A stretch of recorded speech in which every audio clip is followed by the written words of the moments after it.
Hey everyone, I hope you all are doing good. So, today is our day 2 for web development workshop. In the last session, we studied about the basics of HTML, what is the syntax of HTML, how we write different tags, what are attributes, how we can add links to our page, how we can add images. All of these things we studied in the day 1 of our session. Then we studied how we can style some of the things in HTML. For example, how we can change the color of the text, how we can change the background color of our web page. And also there were a lot of styling attributes that we studied in the last session. So what I am going to do is quickly revise all of these things that we studied for 2 to 3 minutes, and then we'll continue with the further advanced part of the CSS, and then we'll move to the JavaScript part. So I hope you guys have like practiced a little bit about all the things that we have studied in the last session, and now we are going to continue further. If you guys have any doubts, you can quickly ask in the chat box, and I'll be able to answer them in that case. And meanwhile, let's move forward. Let me share my screen.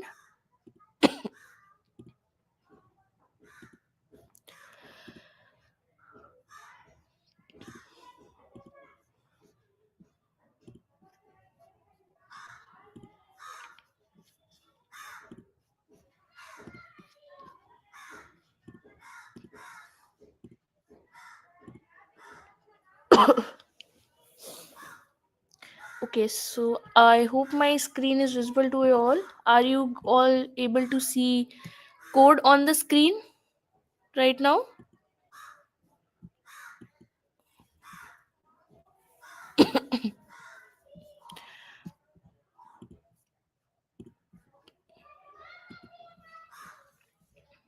Okay. So, yeah, I think you guys are able to see the code now. Okay, so in the last session, we studied about the basics of HTML, what exactly is HTML.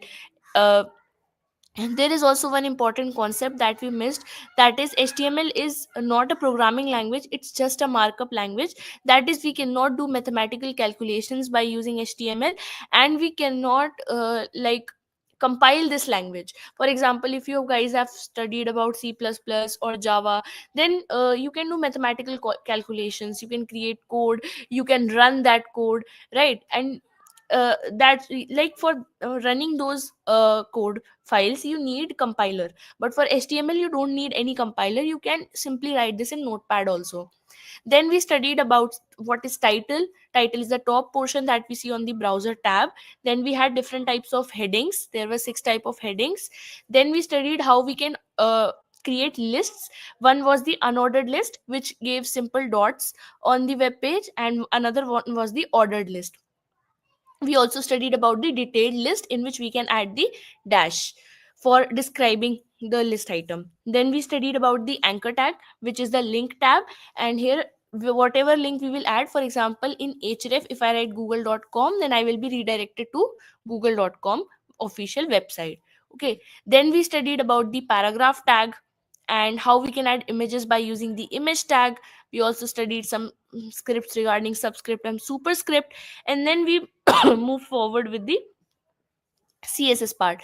And we also studied a little bit about forms, how, what is action, where it redirects your inputs to a new web page which you give here in the actions tab, right? There are different types of inputs also that are present, and on clicking the submit button, you'll be able to submit your form, right? Then we studied about different types of tables in HTML, how we can create tables by using the table tag. T head tag is used to add headings to the table, and the body is where the table details are there.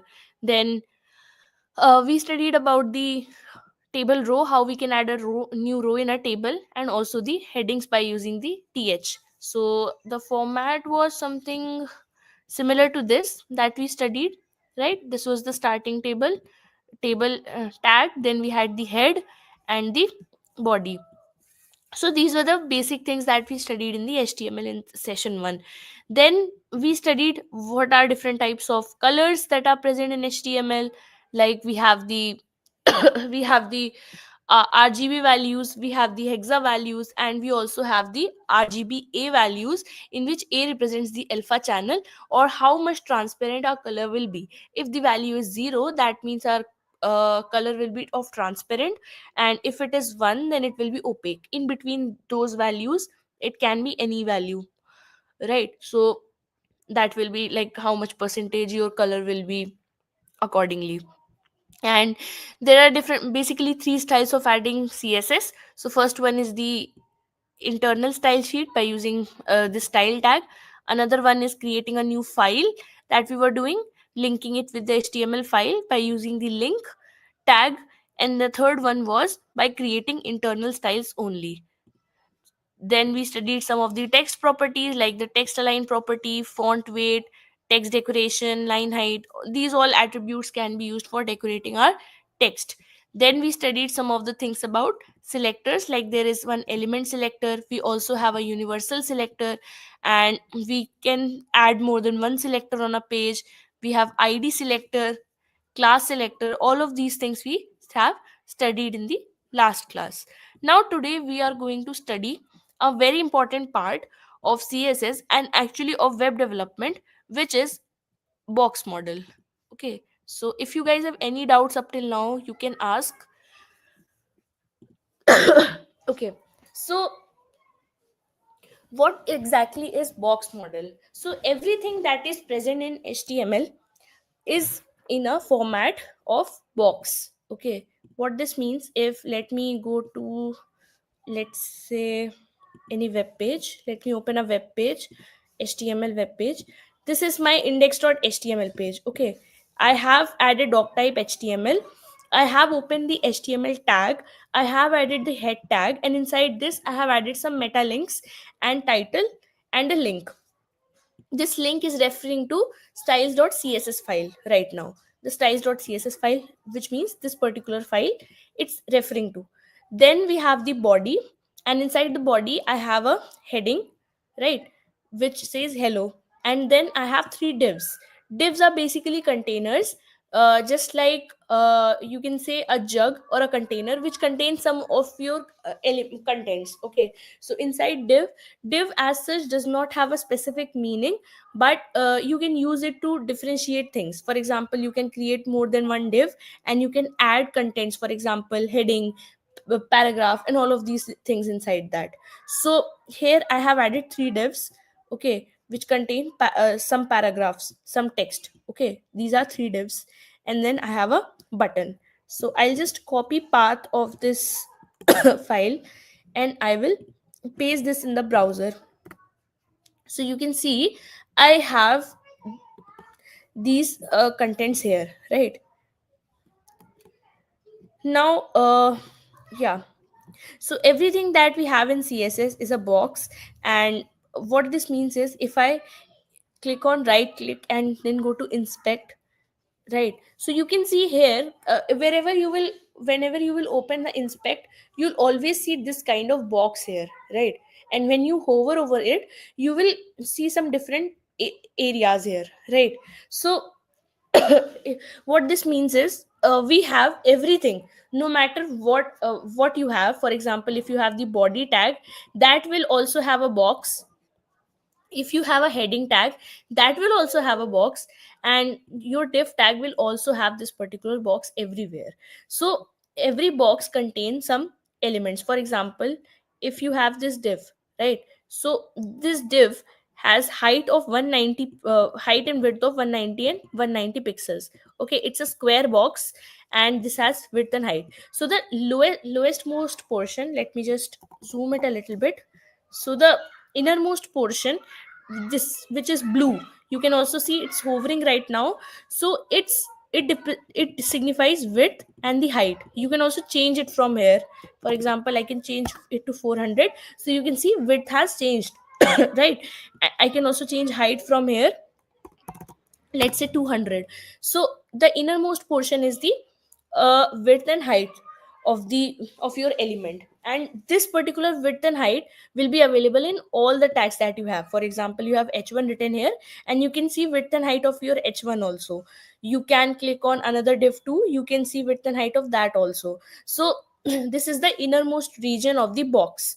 So you can say everything that we have in html is represented or considered as a box, which has the innermost content as width and height. So everything that you are writing inside your element will be contained inside this width and height only. Then we have padding. So padding is the area between your content and the border. So right now if you see, we have a 5 pixels of border, black border. If you see very clearly, it's 5 pixels, and we have width and height. So the distance between border and padding is border and width your content is right now 0, because we have not specified anything here, right? So what we can do is we can give some 10 value to our what we can say, let's take it 50 for differentiating a little bit more. Okay, so now if you see very clearly, I have width and I have the border, and in between that at the top I have some 100 pixels of space in between. I can also give this space here. For example, I can give it 50. I can here also give it 50 pixels of space, and I can give here 20 pixels at the bottom. So if you see very clearly, then between the border and your content I have specified some space. So this is padding. If you want to specify some space between border and your content, you can give padding to it. Then we have margin. Margin is the space outside your border. Okay, outside your border and rest of the contents. For example, if you see, I can shift my my this div to 100 pixels at the bottom. So if I click on it, then you can see I have specified some margin which I shifted it 100 pixels, and if I hover on it, you can also see this has shifted, right? So beyond border we have margin. So these are the three areas that we have in the box model, and you can add it for any element. It should be an html element, you can add it anywhere. Okay, so that's is the significance of box, the box model. uh, I hope it is clear to you all. So I have also written it here. Everything in CSS is a box. So we have border, which is very obvious. We have the border. Then we have padding, which is the space between content box and the border. Then we have the width, which is the width and height, which is like the meaning of these names, width and height. And then we have the margin. So you can change it in your code by using these notations. For example, let me go here to styles.css. For example, I will remove all the styles that we have here right now. Okay, I have removed everything, and if I go back, then everything will be removed here, right? So now what I want is, if I go to index.html page, then you can see I have a heading h1. So I will take one div. Okay, let's all the divs that we have, and I will give it some width of 500 pixels and height of 500 pixels. Okay, let me refresh this. So you can see all the divs have now 500 pixels of width and height. So for differentiating, we are not able to differentiate where our all divs are starting or ending. So I will give it a border, and I will give border width. Okay, so my border width will be around 4 pixels. If I save this, go back, click on refresh. Okay, let me first give it some, yeah, border, and I will give it some 4 pixels of border. It will be solid, and this will be red in color, for example. Okay, so this is the shorthand notation for adding border here. Okay, so if I click on this, let me go and save. So you can see I have specified 4 pixels of border. The second property tells us that it will be solid, and the third property tells us that it will be red in color. So I can also change this. So this is how I can add border here. Okay, let me open the notes. So you can see, in the shorthand I have border width at the top. Then I have style, like what will be the style of my border, and the third part is the color, what will be the color of my border. Now if I want to change the radius of this, what I can do is I can change it from border radius to be let's say 15 pixels. Okay, if I refresh this, if I save this, go back, click on refresh, so you can see now my corners are shifted, like they are not like very sharp with the sharp edges, they are rounded now. So you can specify it accordingly, what whatever like you want to specify. I can also make it like 100%. So if I make it 100%, then this will be rounded, this will be circle. So you can specify it as per your choice, whatever you want here. Okay, so this I can do. Then next part, let me go back to the notes. Yeah, so similar to border we can add padding. Padding also has some shorthand notations. So if suppose I want to add 10 pixels of padding on all the four sides, so I will just go back to my web page. Okay, I will go to styles.css, and here I will give some background color for differentiating. Let me give background color of blue. I will go back, click on refresh, and I will make it some 15 pixels only. Okay, I will click on refresh, and let's take it a lighter color, for example teal. Okay, let me refresh this. So now you can see that I have changed the background color and I have added some border. I will change it color to black. I will refresh this. So this is black color now. So if you see very clearly, then I don't have any distance between the border and the content that I have in the div, right? I don't have any distance in between them. So what I am going to do is I will add some padding. So if I write only one value, I will add padding. And if I add only one value, let's say 30 pixels here, I click on save. Then you can see from all sides I have shifted it to uh, what I can say 30 pixels. Okay, if I remove height from here, or let's say I make height auto here, what auto will does is it will take automatically this the height that is required. So right now it's taking that, and you can see 30 pixels is there from all sides. Now if I in place of this, let me comment this out, and in place of this if I write two values. Okay, if I write two values here, I will say 50 pixels here and let's say 20 pixels here. Okay, I will click on refresh again. So you can see on the top and bottom portion, this signifies the left side is the top and bottom padding values, and this will be your right and left, how much will be on the right and the left side. Okay, so this means this is on the y axis and this will be on the x axis. So this is the second shorthand property that we can use. The third one is if I say padding here and I say uh, three values, 50 pixels, 30 pixels, 10 pixels. Okay, and I refresh this, then you can see I have specified three different values of padding on three sides. So here on the top I have 50 pixels. So this will go in a circular motion. Okay, so this will be the top 50 pixel, then we have 30 pixels on left and right, and 20 pixels, 10 pixels at the bottom, right? So it will be 50 pixels on the top, 30 pixels on left and right, and 10 pixels on the bottom. So this is the third type that we can use here. The fourth one is adding all the four values. So what I can do is I can write here 50 pixels, 30 pixels, 20 and 10. If I save this and I click on refresh, so you can see now padding is different on all the four sides. So this is the second method of adding shorthand properties for the second box model, which is the padding. Now border box, some more explanation about it. Like border box tells the browser to account for any border or padding in the values, and we can see it if there is anything, like for example if we have padding or not. Like what is this border box that we were seeing on the inspect portion?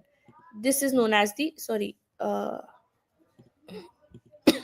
yeah, if I go to inspect portion and I see this box, so this is known as the border box. Okay, and this tells us how much values are there for an element. For example, for body I have 8 pixels of margin. If I go inside for heading, I have 21 pixels of margin.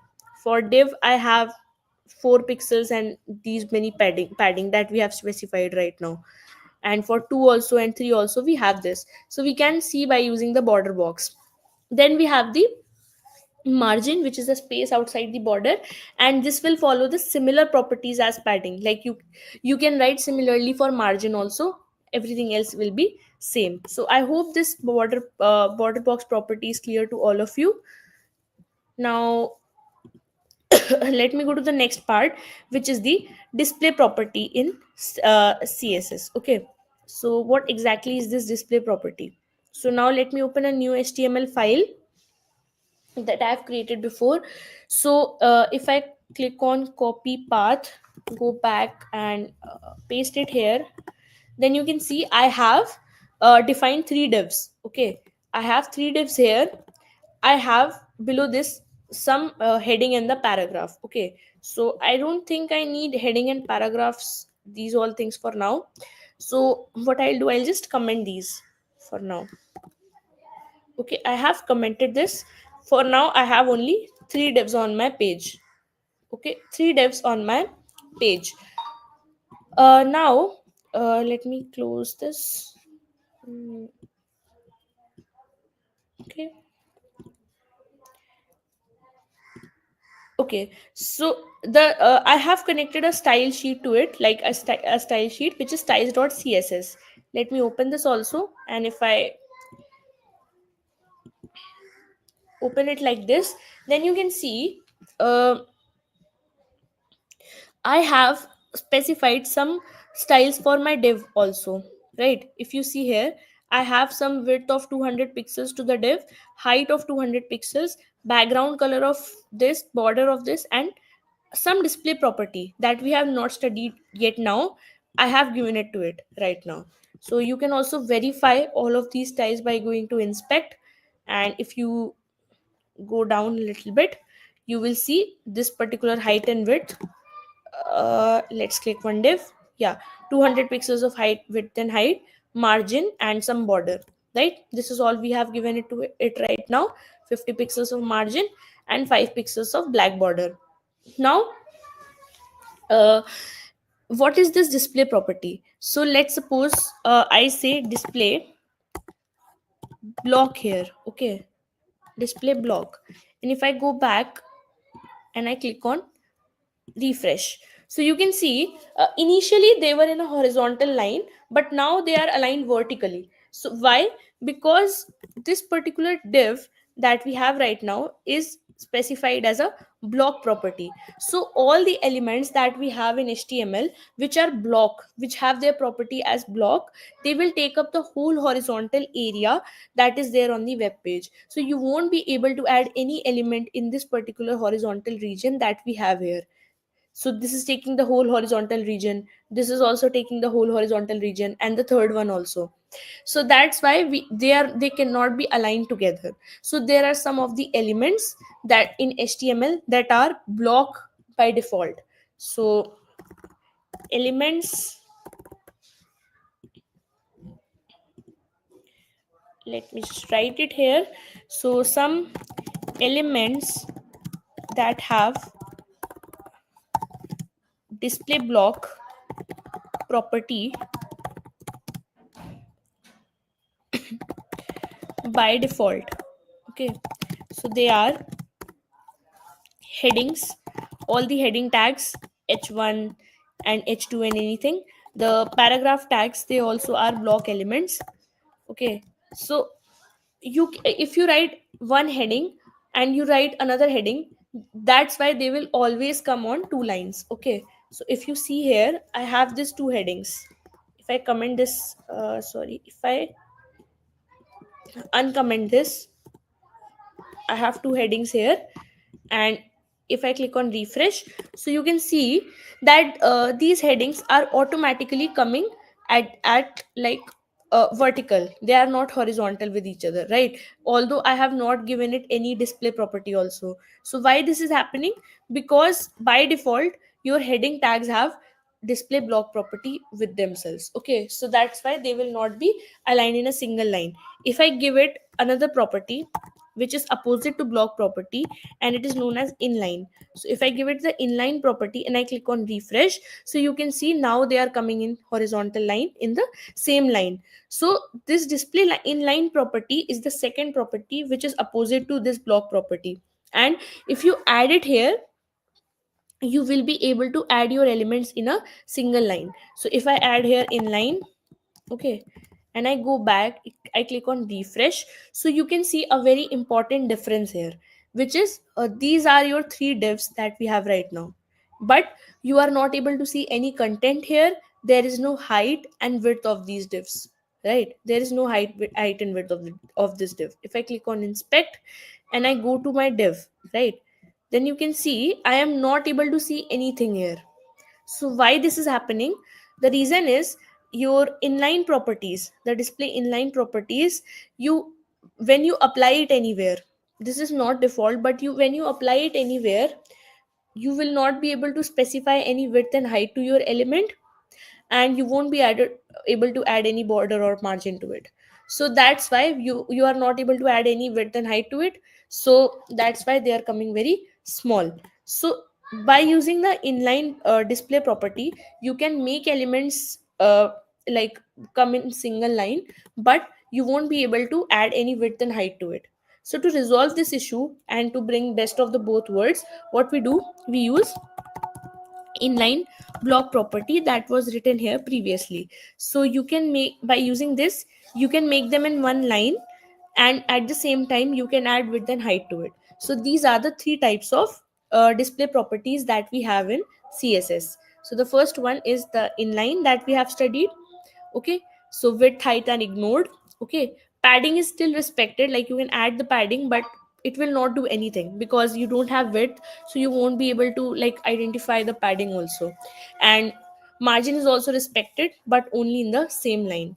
Then block elements, everything is respected, but like you will not be able to add the elements in the same line. So to solve this, we use the display inline property. We have another type of display which is display none, which is used to hide the elements from the page. Okay, it's not deleted, it's only hidden. For example, let me just give it the display none property. Okay, and I go back, click on refresh, so you can see it's hidden now. You are not able to see this. So you can use these type of display properties. I hope this part is clear to all of you. That was all about the display part. If you want to take the screenshot, you can, and then we'll continue further. I'll give you a minute, and then we'll continue.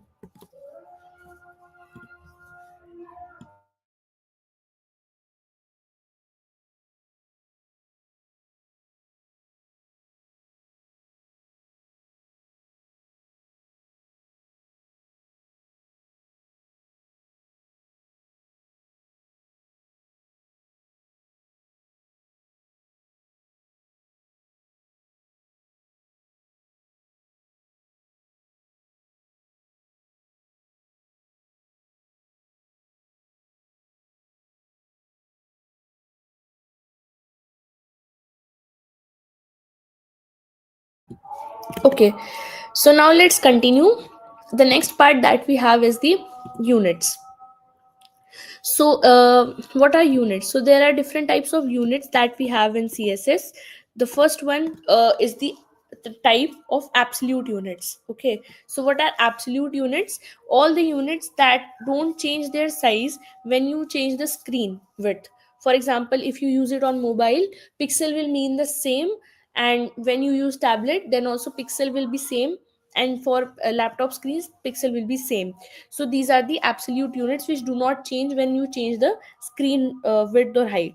Relative units are something different from this. By using relative units you can change the like relative size of your element according to changing of the screen. For example, for like maximum for monitor you will see a text a lot more bigger, for example, but for mobile screen that text will become smaller automatically. So these are the relative units that we have. This is percentage, m and rem. So we'll study all of these units in detail.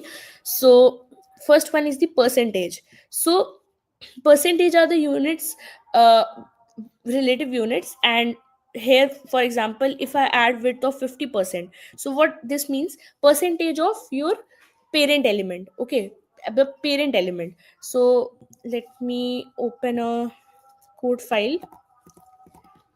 Okay, start from the very basic.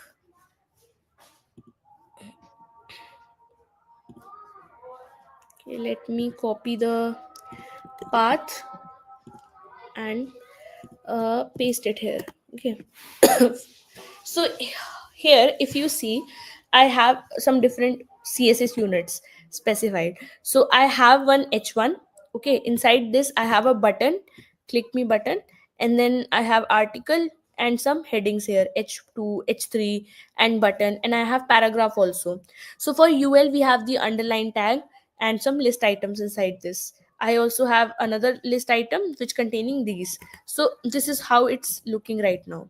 Okay, this is how it is looking right now, and there are a lot of things that we have here.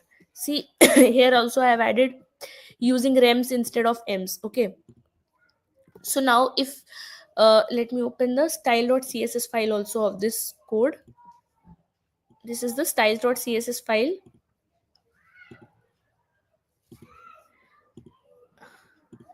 Okay, I have added it here. So now on the html tag what I have done is I have added 10 pixels of font size. Okay, so what this will do is, if this will add the size of 10 pixels on all the elements that are present on the web page. So let me comment everything here. Okay, wait a second, let me again try commenting things. Okay. Hmm.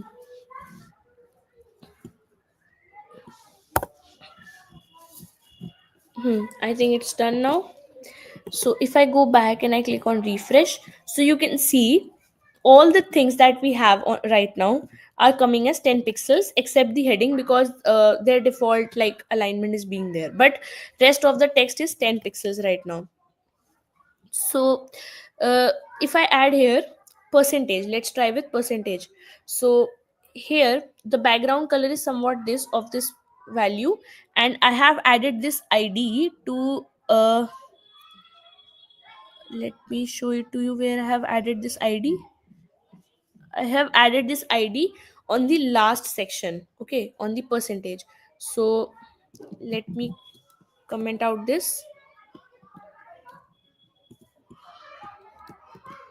Okay, so I have added this style to percentage id, and if I refresh this you can see I have got a div which is 800 pixels in width and 800 pixels in height, and has some background color similar to this, right? So here this id is applied to this particular section. So what I do, let me make the width not as 800 pixels but as 50%. Okay, let me refresh this. So you can see now my section is taking 50% width of the screen, and if I like make it a little bit smaller, for example I toggle this, you can see it will always remain 50% of the screen, right? It will reduce according to my screen width. So that's what is the use of percentage. I can also change it to percentage. For example, I can make it 50% here. Yeah, and if I refresh this, then you can see it has gone now, because 50% for height is very very different from width. So that's why we don't use uh, Yeah, we don't use a lot of percentage for height, we use it for width only. So this thing is, you have to remember that we don't use percentage for height, we use vh for height. Okay, vh, which means view height, so we use that only for heights. Okay, so that these are the some of the relative units that we have. The next part is, let me comment out everything again. Okay, so here I have a heading which has a font size of 440 pixels, right? So this will remain static even though I change sizes of the screen. So if I just save this and I refresh everything, then you can see I have got everything back. And on h1 I have applied 40 pixels of font size, right? Let me show you what is my h1 here. This is the h1. Okay, it's static and its like size is 40 pixels. But for h2, like if you see, I have for article they have mid, right? So for m I have font size of 2m and margin left. So let me just change it a little bit and show it to you. So if you see very clearly, then I am able to change some of the sizes here. See, I am able to you reduce the size of this particular value. See, it's reducing. But if I use some pixel values, they are not changing, they are static here. So that's the difference between rem and m. See here, this is changing according, some are changing according to screen, but pixel values are not changing, pixel values are same, relative values are decreasing. So that is what the significance of using relative value stands here. Okay, let me explain it to you with the help of notes. So here, percentage is half the width of the parent element, and sometimes it's the percentage of the element, or I can say, what is the parent. So let me show it to you with code. Yeah, so if we have h2 inside the article tag, right? I have h2 inside article. So for in this case, h2 will be the child element and article will be the parent element here. So your all the styles of the units will be applied according to your parent element only. Okay, so that is what here it signifies. So percentage is half width of the parent element, so this means h2 will be 50% of the article, that is its parent element. Okay, then I have m. So what m means is 1m is equal to one font, same font size as the parent. So suppose your parent article has one pixels, for example, of size.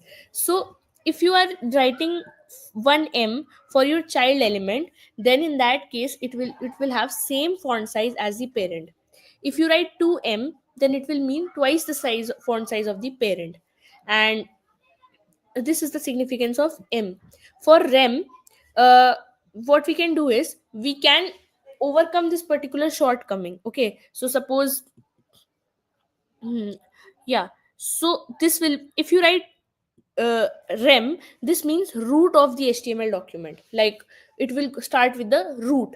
So if I write here 10 rem, so that will mean 10 relative to root size, okay, not the parent size. So in m you have size according to parent, okay, but in rem you have size according to root of the html document. So that's the difference between rem and m. Okay, I have also told you about the vh, view height, we use it for height. We can also use vw. You can also use percentage, depends on like whatever thing you want to use, but percentage is better for width, so I'll suggest use percentage. Then we have vmax and vmin, which is like height should, no matter your screen size, height should always be 50 vmax and width will be 50 vmax. What this means is, if vh is greater than view height is greater than view width, then your height will be 50 vh and your width will be 50 vh. And if you have view width greater than view height, then this will be transformed, like this will swap their places. So this is not used very often, but at the same time it is there, so like you can understand a little bit about it. So this was about the units that we have in HTML. Let me close this. Yeah, so it's a little bit important, so you can take the screenshot of this or try doing this for 1 or 2 minutes, and then we'll continue. Okay, so let me just open the notes, and I'll give you a minute or two to take the screenshot, or like understand everything and ask the doubt if you want. Okay, then we'll continue further.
Okay, I think you guys have taken the screenshots, I guess.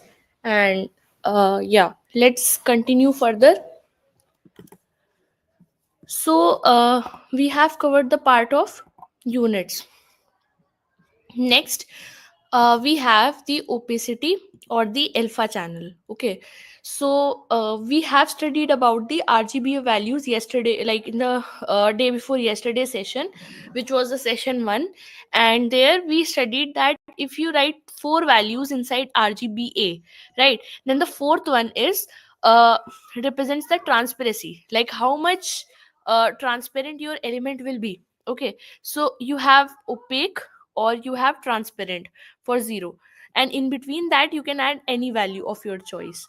So RGBA will only affect the property it's called for. For example, if you are calling it for color, then only color will be transparent and nothing else.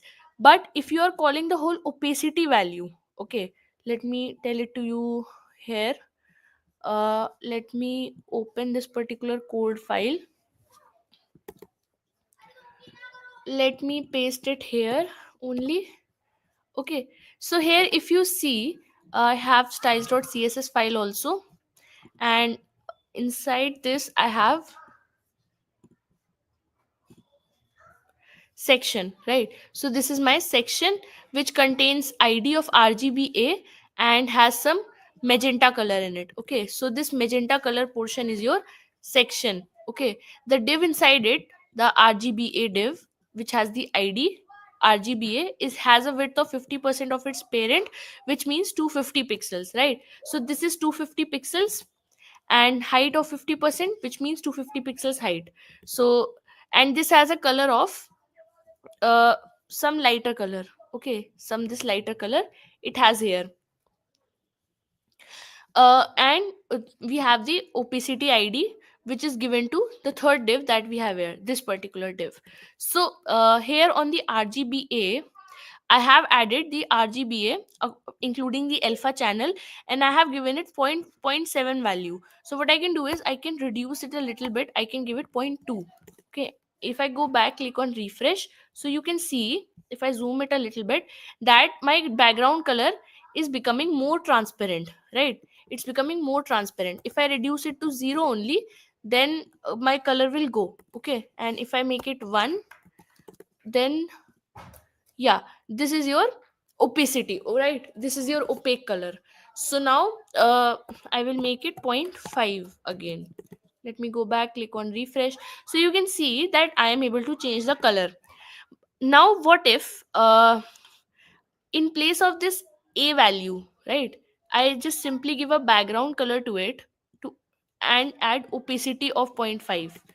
In that case, this is your particular id with like opacity id div, this particular div here. This particular button is also there, right? So I have given this id here. So this also has width of 50%, height of 50%, but it has a background color of yellow. Okay. And I have given opacity of point 0.5. So for now, let me make it 1 for differentiating. If I refresh it, you can see it's opaque, right? It's yellow. Now if I reduce it to point 0, for example, go back, click on refresh, so you can see now not only color is changing, right? Not only color is changing, but also I am able to like reduce the transparency of my text also. So what opacity does is opacity reduces your whole content, not just the background color, but your whole element that you have right now. So in this case, it was only background color, but in this case, your whole element, your whole div will be affected. So if you write here point 0.4, so this will become less transparent, but you can see text is also transparent here. So this is the difference between your alpha channel and the opacity. I hope this part is clear to you all. Okay, so the opacity and the alpha channel, that's what it is like described here. Okay, so this is the alpha channel, and here we have the opacity. We can use the hexa channel with hex colors also. So these last two digits, they represents if the element will be transparent or if it will be opaque. So if you see any hex color, then in will like beside that you can add these two numbers also for defining the transparency. Okay, so we have done the opacity part also. Yeah, now we are going to study a little bit about the position properties that we have in css. They are important and like used a lot. Okay, so what exactly is the position property? So I'll show it to you only. Let me copy the path, open the file in a new browser. Okay, so I have a div which is a parent div. Okay, let me show it to you. I have a div. If I close this, you can see this is the parent div, and parent div contains three child divs, right? This is 1, 2, and 3. I have inside parent div 3 divs, and I have added internal style here for defining width, height, and background color. So for parent, I have given this blue background color, which you are also seeing here, right? And some padding of 5 pixels, which can also be seen, right? And the display property of these is inline block, which means you can add here elements and everything. So this is given. For child, I have given a child class to my 3 divs. See, child classes. And for each one of the classes, I have given child 1, child 2, and child 3. So this is how I have structured the classes here. Now if you see here, for child div I have given width of 500 pixels, and I have given padding of 500 pixels to all the child divs. For child 1, I have background color of green, child 2 I have background color of red, and child 3 I have background color of pink. Okay, so you can see it here. So inside this, I hope you guys now understand the structure of this HTML page. Now coming to the main part, right? So if I open the style sheet, the file, CSS file that is connected to this HTML page, you can see a new property here, which is position relative property. We have not studied yet about it. So what exactly this means? So this is applied on parent, right? So if you see position relative property, and if I write here top, okay, and I write here top 100 pixels, for example, okay, top 100 pixels, let me click on refresh. So you can see there was some space between, like here, right? If I reduce it to 0, it will be attached to the top here, right? But if I add 100 pixels here, then your element in on which you have applied position relative property will be shifted that particular pixels to the bottom. So if it is top, so from top it will be shifted to 100 pixels at the bottom. Similarly, I can add here left, shift left to 200 pixels. So relative to your root of the HTML document. What this position relative property means? It means relative to your root or relative to your parent. Okay, so the immediate parent of our parent div is root of the HTML document only. So that's why it's moving according to it only. So if you see here, 100 pixels from top of root of the HTML, and left 200 pixels from left of root of the HTML. So 200 pixels from left of root. So that's how you can add the position properties also. I can also do this. I can also make it 50% top, like go 50% from top and 50% from left, okay, and from your parent. Okay, so if I refresh this, you can see it's 50% from top and 50% from left, right? So you can add this accordingly. Let me refresh this again. Let me remove this. Okay, and height is 200 vh, that though we have understood. Okay, 200 vh height means 2 times your screen, so it's scrollable also. Now uh, now comes the child one. Okay, so now I will try adding some relative property to child one also. So if I comment this out, then you can see for child one what I have done here is I have added position relative property and I have given top of 10 pixels. Let me refresh this and see what change we see. So for 10 pixels, I don't think we are seeing much change. Let me change it to 100 pixels, for example. Yeah, okay. So the reason why it's not changing is because I have added here sticky also. Let me just save it. Yeah, so if you see, what is happening here is, as soon as I have added position relative, my first child has moved 100 pixels from its parent. Okay, from its parent 100 pixels. I can also reduce it to 10 pixel. If I refresh it here, so it will be 10 pixels bottom. I can also shift it 50 pixels from left, right? 50 pixels from left. Let me refresh this. So it will be 50 pixels from the left. Fine. So yeah. So that's how I can add position properties to child also, and they will move relative to their parent div. Okay. So in this case, child one parent div is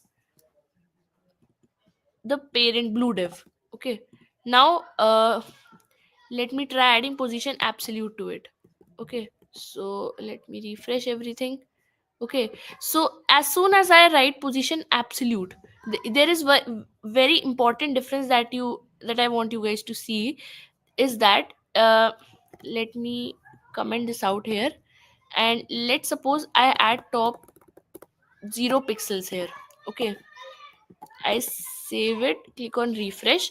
So when I added 0 pixels on one, then it is there only, right? It has not moved out of the screen. Let me zoom it a little bit. it is at its designated position only when I was writing position relative. When I write position absolute and top 0, this is overlapping the parent text also. So what this means is your one or the div on which you have applied position absolute will move out of the flow of the document. It will move independently. When you add position relative, this will continue remaining in the flow of the HTML document, like saying that I have this particular place and I will not move it from here.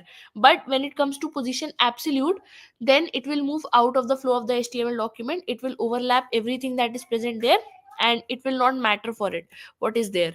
Okay, so that's the difference between position relative and position absolute. So it will move here and there, and it will not matter like whatever element is present. So if I add right here, like let's say 30 pixels top, okay, and I refresh this, so you can see the space for one has also gone. We don't have any space for one now. When I did the same thing for relative, then there was space, designated space for one. It had not gone. See, there was space for one, but in case of absolute we don't have it. Okay, in case of absolute it moves completely out of the flow, and like it never existed there. So that's the difference between position relative and position absolute. So now the third type of position property is position fixed property. Okay, so this is also similar. The only thing is it will go and stick on the top, and it will also move out of the flow of the HTML document, and it will move to the top. So if you scroll down, then you will be able to see that this is fixed on the screen. This will not move. Okay, so now if I make it left 0, then it will come to the left, and I can scroll it down here. Okay, so that's the use of position fixed property. Now I can also use another property that I have, which is position sticky. Okay, so what this will do is, if I give it a top of let's say 50 pixels, okay, and I go back, click on refresh, so one will be here from top 50 pixels, and this will stay here, similar to fixed, right? So this is the use of sticky. Let me show it to you here, the difference between fixed and sticky. If I add it to child 3, give me a minute, yeah, so position sticky, and yeah, let me save it, let me refresh everything. So you can see right now 3 is at its designated place only, and if I scroll down, it will scroll down along with all the elements. Just when it starts moving, it will go down. Okay, so let me give it a top value of 0. Okay, let me refresh this. Now let's check.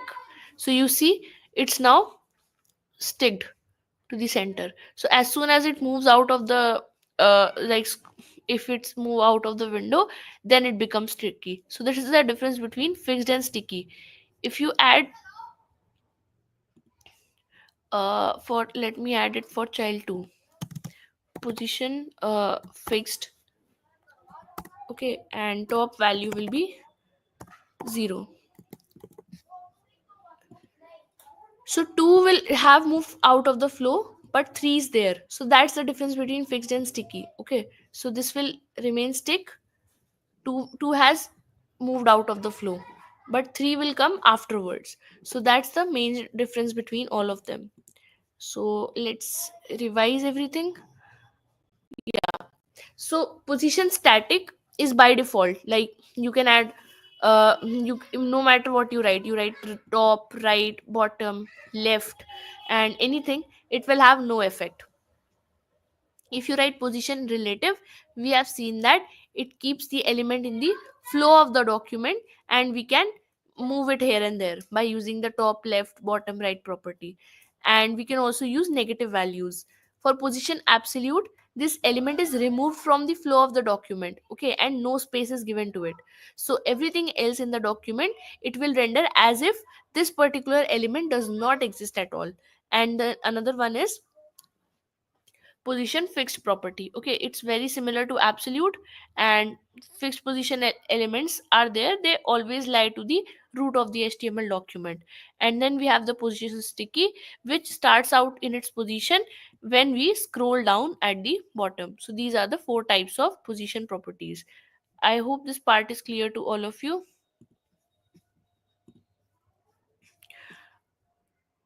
Yeah, so if you guys want, you can take a screenshot of this, then we can continue.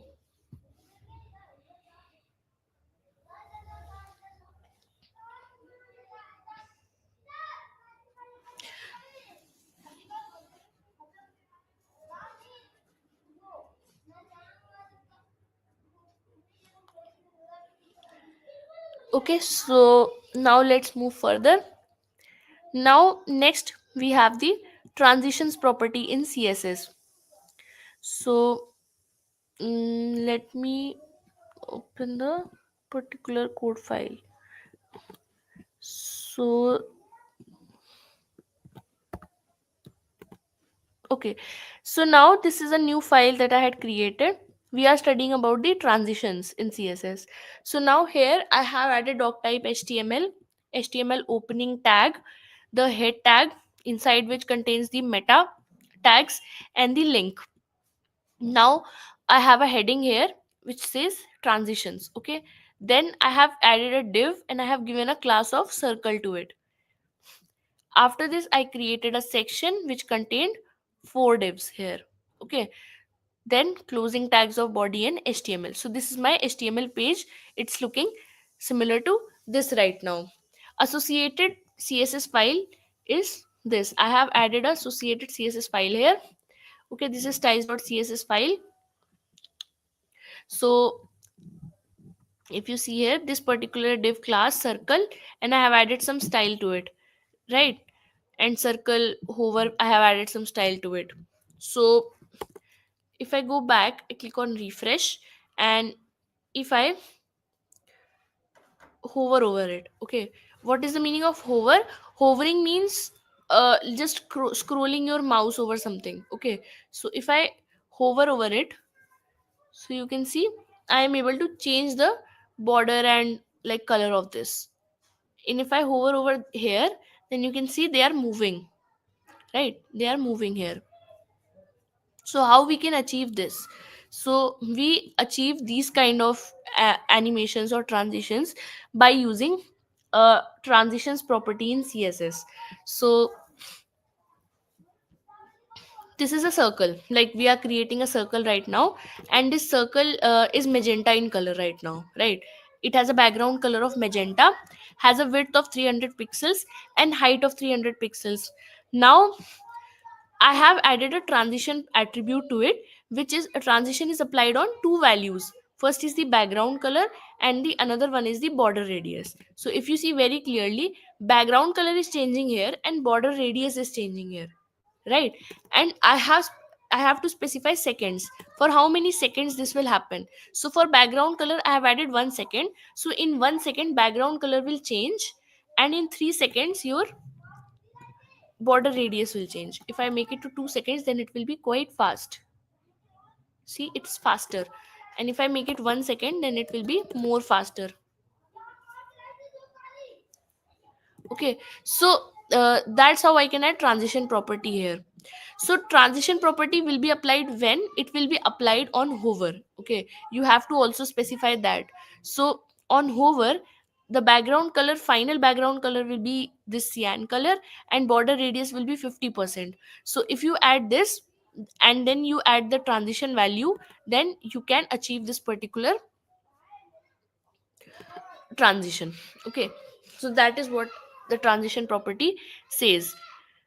Now we have the another yeah, we have divs which are the section divs. Not all the divs, but the section divs only. Okay, so this is the div, this is your section. So inside the section there are four divs, so your styles will be applied on these particular divs only. So they have a height of 100 pixels, width of 100 pixel, background color of turquoise, and some margin of 20 pixels on top and bottom, zero from left and right. Now I have given a transition of left margin for 3 seconds. Okay, I have added left margin transition for 3 seconds. So when I hover on section, okay, then my div should move 500 pixels to the left, like left margin will be 500 pixels. So that is what is happening right now. So if I hover over this section, then they will move 500 pixels to the from the left margin. So this is how I can add the transition property. Now another type is nth of type. This is also comes in transition. So nth of type, suppose you have a lot of divs. Here there are four divs and you want to target the first div. Okay, so what you can do here is you can write nth of type and you can specify the number, the first div. Okay, and you will say the transition timing function. This is another attribute of transition, and you can say ease in. So there are a lot of them, you can check them out. But like I have specified one here, it's ease in. So the first div will come to left 500 pixels, easing in. Okay, it's very slow compared to others. The second div has a transition timing function of ease out, which means it will, when it will end, it will move very slow. See, it's easing at the end. So this is the second type of timing function. The third timing function is, it should be cubic breezer, which means sometimes it will be faster, sometimes it will be slow. See, this is cubic breezer. So here I have specified the timing, like how, for how much time this will move. So for 0, then 0.7 seconds, then zero point 0.8.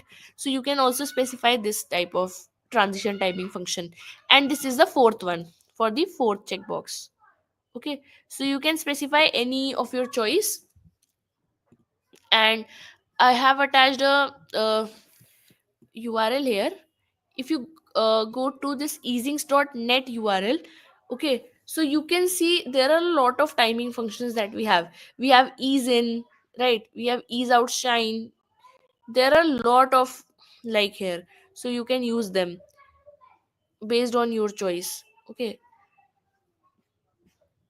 so that's where you can find the transition timing functions. Okay, so we have studied about the transition, we add the timing, and this will take 1 second to switch properties. We add property name, duration of the property. We can also add the timing function and the delay, how much, after how much time the transition will start happening. So this is declared in this particular order. This order is important, you should remember this. So proper timing function, and it can change how the property changes and everything. So I hope the transition part is clear to all of you. Give me a minute. Yeah, I hope the transition part is clear to all of you.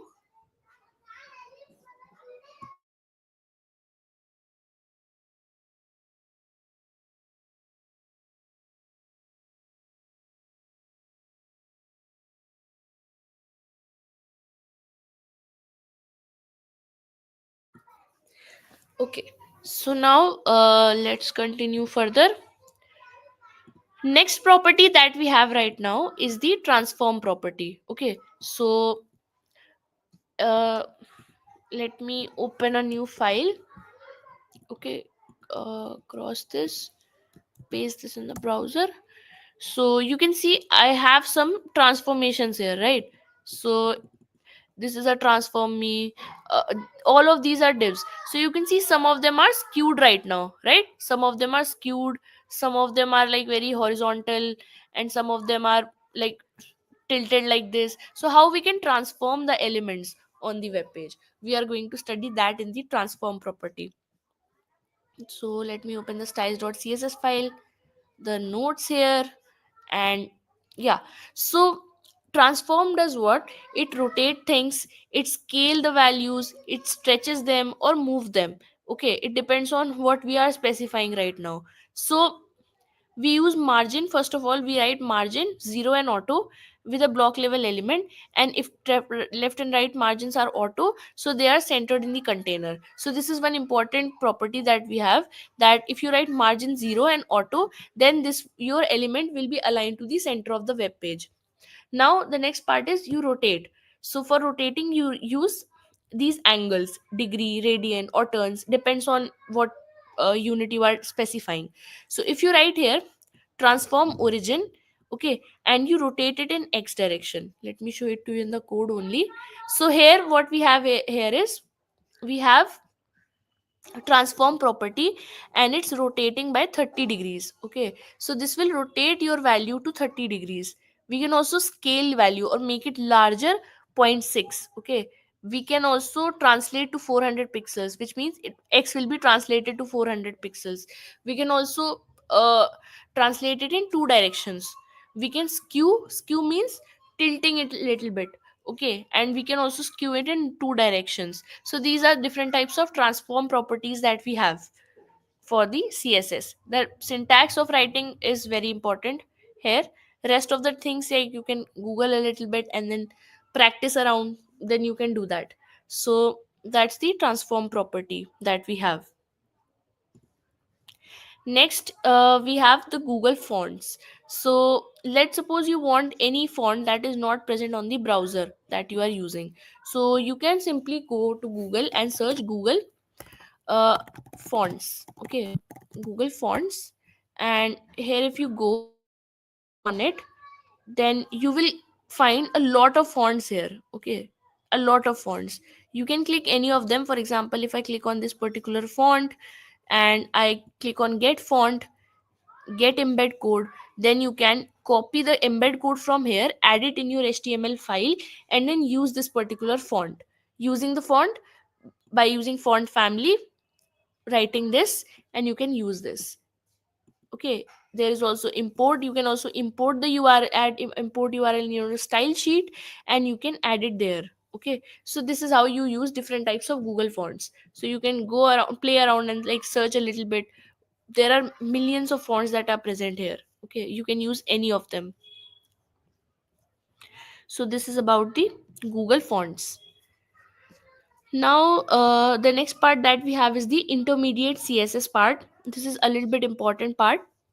Here we have the Flexbox. Okay, so everything inside the css can be wrapped inside a Flexbox. So let's suppose inside a div, give me a minute, let me open the code.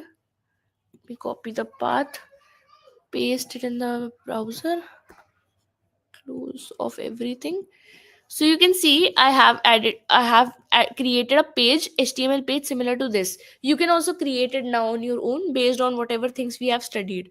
So these are divs, some different color divs here that I have. Let me show you the code here. So here I have h1. Let's play with the flexbox that we are seeing right now, and I have a id container section. It contains container id, and inside this I have 5 divs, right? And they are of different colors, which we were seeing right now. Okay, then in h2 I have another example, which contain 3 sections: sidebar, main content, and sidebar. Let me show it to you in here also. So here I have 5 divs, 4 divs that I have told you, and this is the another example which contains sidebar, main menu, and the sidebar. So this is how I have specified my html file, given them some 3 classes. Okay, added styles of background color and given an id container. Now let's go to the styles.css part.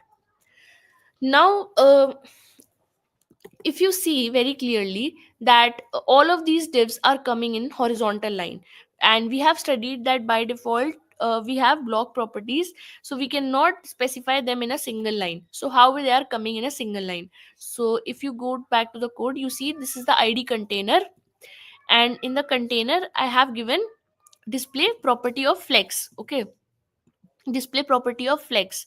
And if I remove this display property, let's see what the difference we get. So if I refresh this, you can see here these are my divs, right? And this is your container. This container, it has background color of this, width of 90%, and some height, right? So you can see they are in coming in vertical direction right now. So if I add here display flex, okay, so as soon as I write display flex here and I click on refresh, so you can see now they are in a single line. So what flex does is it makes all the elements that are present inside the container. For example, I have 5 divs inside the container, they will be aligned horizontally, and I can also specify the direction in which they should be aligned. So by default they are aligned in the row direction, so I will specify here flex direction row, okay. So if I click on refresh, so nothing will happen because by default they are specified in row. And if I say here column, right, and if I refresh this, then they will come in a column format, right, they will come in a column format. I can also say here row reverse. So in that case you will see very clearly that the colors will be reversed here, okay, the divs are reversed. I can also use here column reverse. So there are 4 types of directions that we have here, okay. So you can specify that also. What I can do is I can use another property which is flex wrap, and I will say wrap it, okay. Then if I refresh this, let me change it back to row. I save this, and you can see now they are taking this width that we have specified here, right, and they are wrapping in the container, right, they are wrapped. So which means that they are using the whole height, and they are wrapping according to their widths, okay, they are automatically going to the new line, right. So that's the use of flex wrap. I can also justify the content. For example, let's say I say here column, okay, and I say let me refresh this, and I say justify content to be at the center, okay, justify the content to be at the center. So you will see nothing will change because in y-axis we don't have that much space, but as soon as I do align items to center, then the divs will move to the center of the web page. So I can also possibly make the alignment with respect to parent. We can also specify space evenly, or like there are a lot of that you can search on the internet and then you can practice it. I also have searched a very good website for practicing Flexbox, which is Flexbox Froggy. You can go through this website and you can like play around with it. This will make your concepts very strong, right? So let me refresh this. There, it's getting refreshed. So here the target is you have to move this particular frog to the end, to this particular leaf. So it's here right now, so I have to move it here. So I can say flex direction, or I can say align items, justify, okay, justify content, okay, and this will be flex end. So this will move the frog to the end, and I can click on next. So I will move to the next level, okay. So now I have to move 2 frogs here. So how can I move them? I have to bring them at the center. So I can say justify content to center, okay. And if I, you can see it's now at the center. So there are 24 levels in it. You can also like you can go through all of them, and it's a really good practice that you can do for like playing around with the Flexbox, okay. So that's about the display properties that we have in CSS, okay. Let me open the, yeah, let me open the media queries part. So now media queries are used for specifying how much width your style should be applied. Okay, let me copy the path and let me paste it here. Okay, let me paste it here. Click on enter.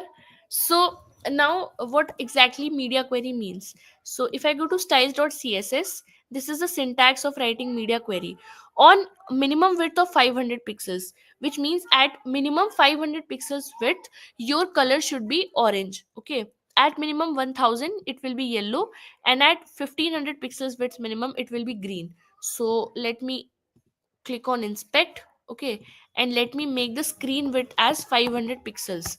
So here what I have said is, at minimum screen width of 500 pixels your h1 color will be green. Okay, so here it is green. If I reduce the screen width, you can see immediately below 1500 pixels the color of h1 is yellow now, right? It's yellow. Then if I reduce it more, you can see below like for below 1000 pixels I have the color orange, and it will stay till 500 pixels, and below this I will have red color, which is by default. So that's how on different screen widths you can add different styles if you want, right? So you can do that. So that's how we create responsive websites, by using media queries. Okay, so here in the media queries also I have specified font size of 4M for h1, and we can do the same for rest of them. So that's the use of media queries. I hope this media query part is also clear to all of you. Let me open the notes. uh, you can go through these and practice some of the things on your own, then you'll be good to go. So I'm giving you a minute. If you want you can try, and otherwise like you can take the screenshot.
Okay, so now let's continue further. We have covered the part of media queries. Now it's an like kind of, you can take it as an assignment, or like practice for practicing it on your own. Let me open this, paste it in the browser. Yeah. So what you have to do by using html, css, and everything that we have studied right now including media queries, you have to create this particular page. Okay, and this particular page, when I click on inspect, then it's responsive also. Like on phone it's looking something like this, and for tablet screen it's looking something like this, larger screens it's looking like this. So what you have to do is, you have to create a page similar to this. You can take the screenshot of this and then like try doing this after this session. So I'm giving a minute or two to take the screenshot of this, and also the mobile view, then we'll continue further.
Okay, now let's move to the JavaScript part.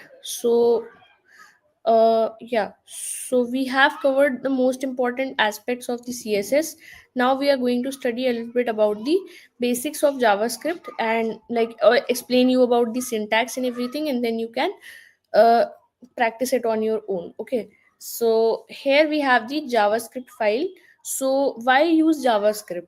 So as I already told you that HTML is a markup language, it's not a programming language. So wherever you have to do some calculations or mathematical calculations or compile the language, you don't have you don't have a very proper system for that. So a lot of times, like for example, you are building a calculator web app, for example, you don't have access to calculations in that case if you are using only HTML.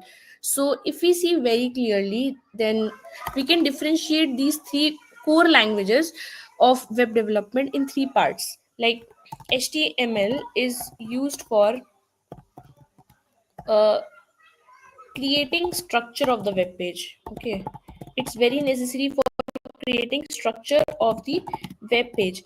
You can also say, like we build the blueprint of the house. So it's just like that, blueprint of the house. So it's like a structure of the web page. Then we have the CSS, which is generally used for creating styling of the web page, like painting your house, right? Painting house, or like decorating it, everything. First you create the blueprint of the house, and then you decorate your house.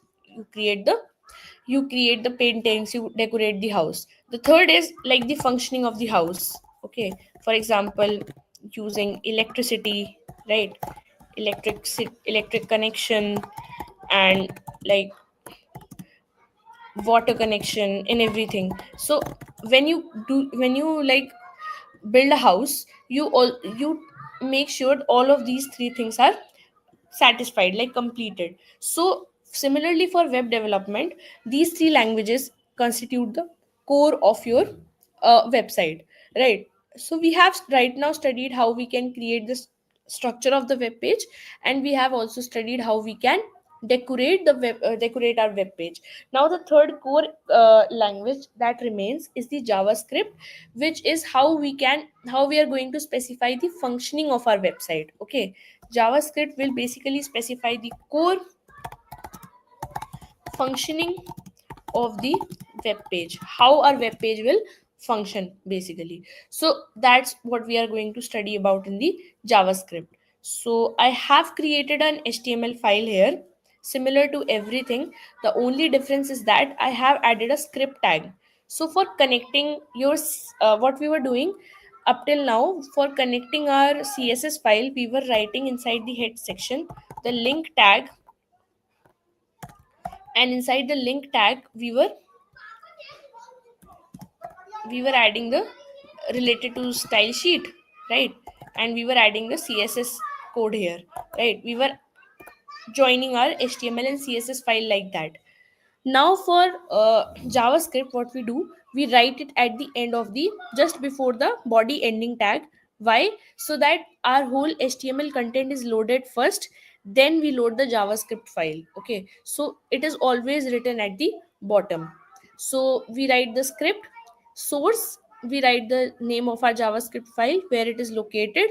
So for now it's located just beside our index.html. So I have written app.js here. And if we go to app.js, let me remove everything. Let me open this in the browser.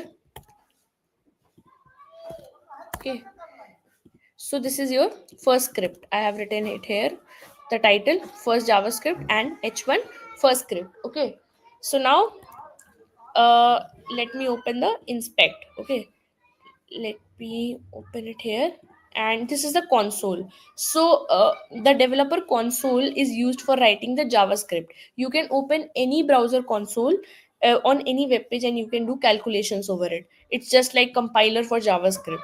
So here if I write here, let a is equal to 1. Okay, and I say Console log is for logging the values. Okay, so if I say console log a here, so this will give me 1, right? So that's the compiler for JavaScript. So here also I can say alert. Alert is for alerting the values on the web page. So if I say alert, hello, I am learning JavaScript, for example.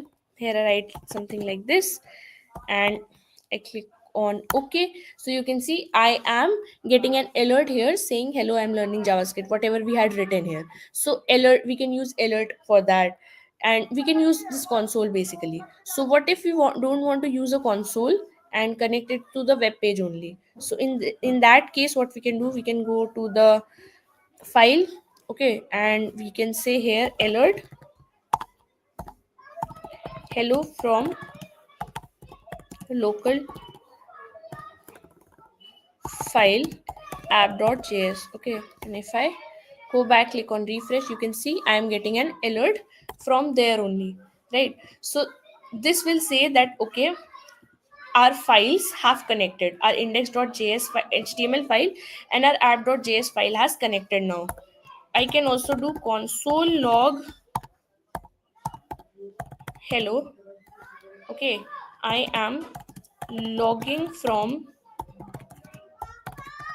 app.js. Okay, and if I refresh this, click on click on inspect, go to the console, you can see from app.js line number 1 I am getting this particular thing that I had written here. Clear? So that signifies that we have connected our JavaScript. Let me just remove everything. Yes. So here what I am doing is I am doing some mathematical calculation right now. So here I have specified let. Let says we are going to declare a variable. Okay. So this is the name. We can give any name to it. We can also give add to it. Like it depends on you what you want to give. And here what I am doing is I am storing sum of 1 and 3. Okay. I am doing 1 plus 3. So let me show it to you here. If I do h1 1 plus 3 here, okay, and if I save this and I click on refresh, so you can see it's not adding, right? It's not adding at all. So in HTML we cannot do mathematical calculations, but here if I add 1 and 3, then this will sum. Okay, I have console log here through two values like hello from our first JS file, goodbye, and here if I console log add, okay, if I console log add here, and if I click on refresh, you can see I'm getting from line number 5 some of these two values, right? 1 plus 3 4 I'm getting here. So now I also have added a function. So there are a lot of math functions in JavaScript also. Okay, so one of the function here is math.random. So this particular function, it generates random numbers. Okay, it generates random numbers between 0 and 1. Okay, it generate very random number between 0 and 1. So if I console log here x, okay, then I'll be able to show you as when I refresh things, I get very random numbers between 0 and 1 of these particular values. So here I can add conditional statements, like I can add if else statements also, just like C++. I can say if x is less than zero point 0.5, if the value of x is coming as less than zero point 0.5, then I can console log this, else I can console log no.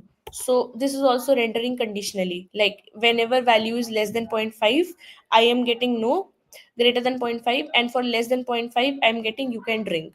So I can also add conditional statements in JavaScript also. So that's what making the, like, using JavaScript, creating the code for JavaScript and then connecting it with HTML makes our website functionality much more bigger, right? We can add conditionals, we can add mathematical calculations, and we can do a lot more by using JavaScript. So that's why it becomes very important.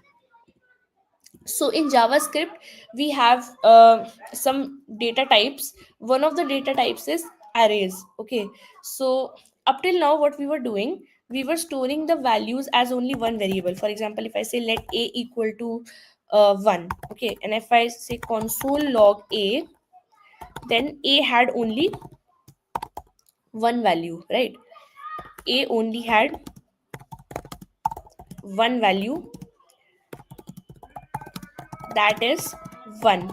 Okay, so for storing more values, I had to create more variables. For example, I had to create b equal to 2, and I say console log b here. So it's very cumbersome, right? We have to create a lot of variables. What if I want to store more than one variable in a only? Okay, my target is I want to store more than one variable in a only, right? So for this particular scenario, we use the concept known as arrays, okay, in JavaScript.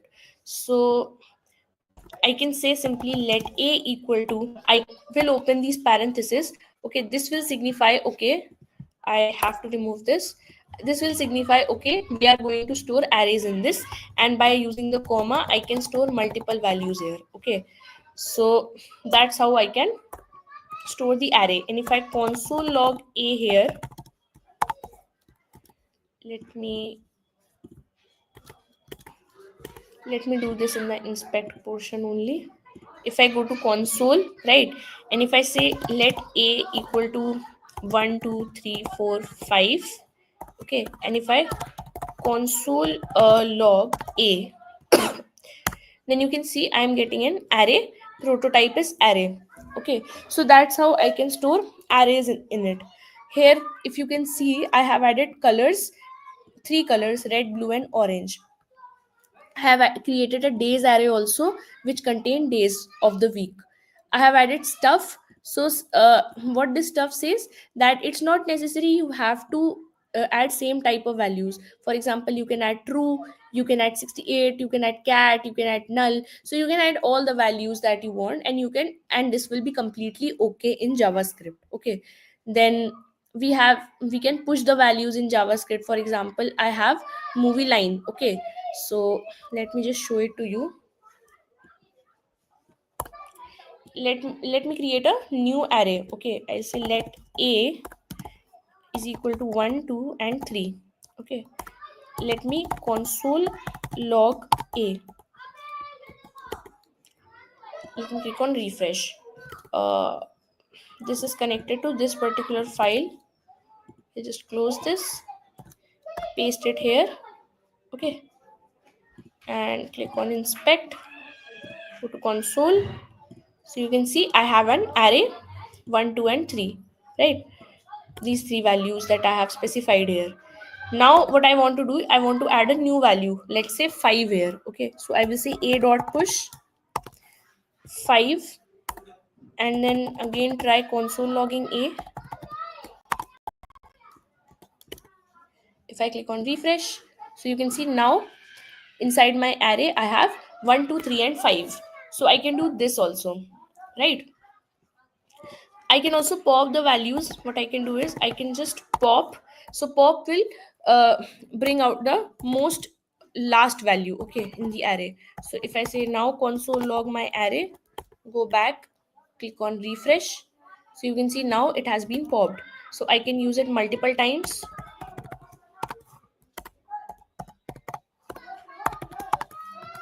I have used this 3 times, so it will pop 3 values. Now only one is left. Okay, so this is how we can use push and pop for adding or deleting elements from the array. Okay, so let's go through a theoretical part a little bit. So suppose I have three arrays that we have studied right now, 1 2 and 3. And if we have 4 and we do this particular value, one more important thing, for example, let me remove this. Okay, suppose I want to target this one value, okay, not all. So what I can do, I can add here a1. Okay, so this is the first value, a0, a1, and a2. So if I save it here, go back, and I click on refresh, so you can see I am able to target 2 here, right? And I can change it to 2. So in that case, I'll be able to target 3 here, right? If I say here 0, so I can target like values that are there. So if I say here a10, okay, so a10 is not there. Let's see what we get. We get undefined because a10 is not available in our array, it's not present. Okay, so similarly to this, I can also change the values in the array. I can say a at first position, change the value to 10, for example, and I console log a. Let me refresh this. So you can see now the value of 2 has changed to 10, right? So I can also say a10 is equal to 100, for example. I again try console logging a, and I click on refresh. So you can see now the on 10th value 100 is there, on second value 3, and rest 7 values are empty now. So we can also do that. Okay, so it's not a good practice to do this, but sometimes this can happen. So you can also specify 10th value here. Okay, now if I try console logging 10th value, I will get 100. Okay, so that's how we can play around with the arrays here. Push, I have already told, we can add to the end, and we can also use shift and unshift. So let me, shift will remove from start and unshift will add from start. Okay, so let me just use shift here. Okay, shift a. Now let's try console logging a.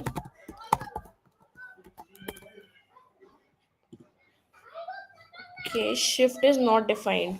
I think the syntax is something different, but we can use this. Okay, shift and unshift. Then we have concat. We can merge two arrays. Let me remove everything. Okay, let me create two arrays. Let a is equal to 1, 2, 3, 4, 5. Okay, then we have let b is equal to 6, 7, 8, 9, and 10. Now what I want to do is I want to merge both of these arrays. Okay, I want to merge both of these arrays. So what I can do is I can create a new array, and I can say concat, okay, a dot concat with b. Okay, now if I console log a, console log b, and console log c, you will be able to see the difference here. So if you see, this is A, 1, 2, 3, 4, 5, B, and 10, right? This is merged array. So you can add two arrays by using concat method. Okay. You can also check if array has a particular value. Okay, you can also check if what is the index of a particular value. You can also reverse a array. Okay, it's destructive, like it will change the original array. For example, I can reverse A. Okay, so I can say here array, sorry, I can say here a dot reverse. Okay, let me save this and click on refresh. So you can see now my array a has reversed. So there are a lot of methods that we have in array. We can use array dot slice, array dot splice, and sort. This will not work. Okay, sort के लिए, for sort we have to create a new function. Okay, we have to do it manually. This will not work. Okay, then we have double equal to and equal to. So let's suppose you want to compare two arrays. Okay, so I have array a, both are same arrays, 3, and let b is equal to 1, 2, 3. So if I say here, if I will add conditional statements, I will say if a double equal to b. Okay, then do one thing, console log a and b are equal. Okay, if not, then console log a and b are not equal. Okay, let me save this, go back, click on refresh. So if you see, although both of them are equal, we are getting in the output a and b are not equal. Why? Because double equal to and triple equal to, they don't compare the content, they compare the memory references. Okay, like how, where they are saved. So since a is saved in a different memory location, okay, a is saved, let's say in memory location, memory address, for example 401. Okay, it's saved somewhere here in memory location this, and b will be saved somewhere differently in memory, right? B is saved in memory address 402, for example. Okay, so now both of them are saved in two different memory addresses. Okay, so that's why they are not equal as per JavaScript. Okay, so even if you add triple equal to here, okay, they will not be equal. Okay, so I hope this part is clear to all of you. So JavaScript don't compare content, it compare references in memory. So even though their content is same, they are completely different array. So if I create a copy of one array, so for example, let's say I copy the value of a, b, value of a in b, like this. I have created a copy. Okay, b is now only a copy of a. Okay, a not saved in memory.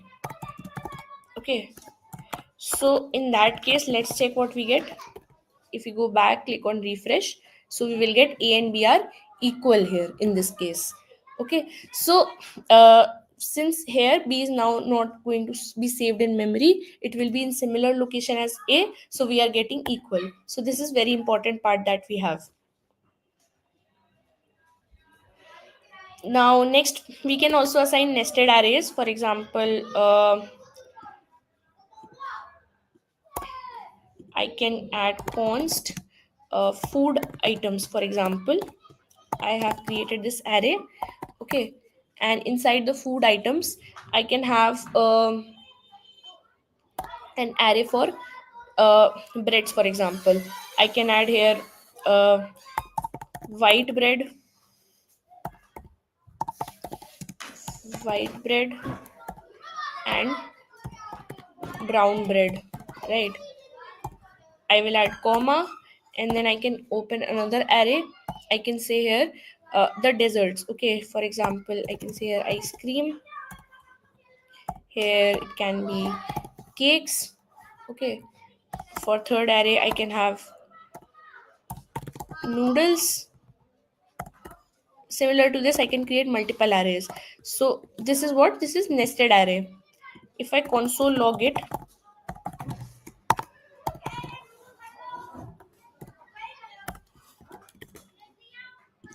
so this will be a nested array, right?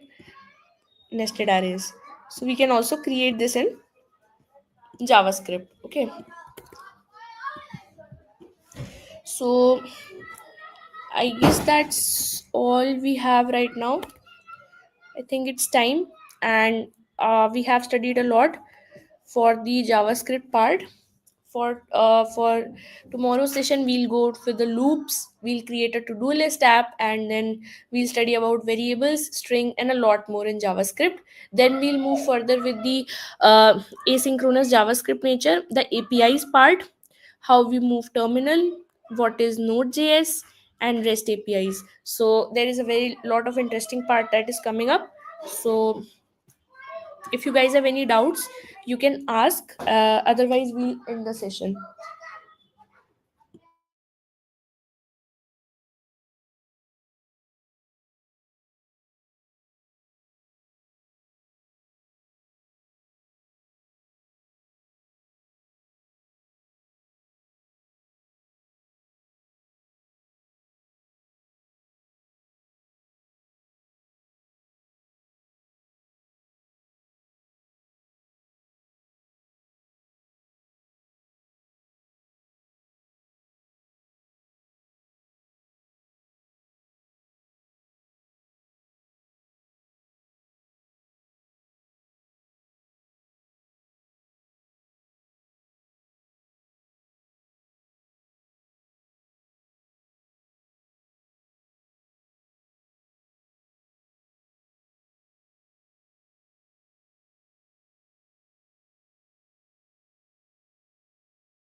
Okay, guys, thank you for your time. We'll meet in the third day 3 session. Thank you all for your time. Have a good day.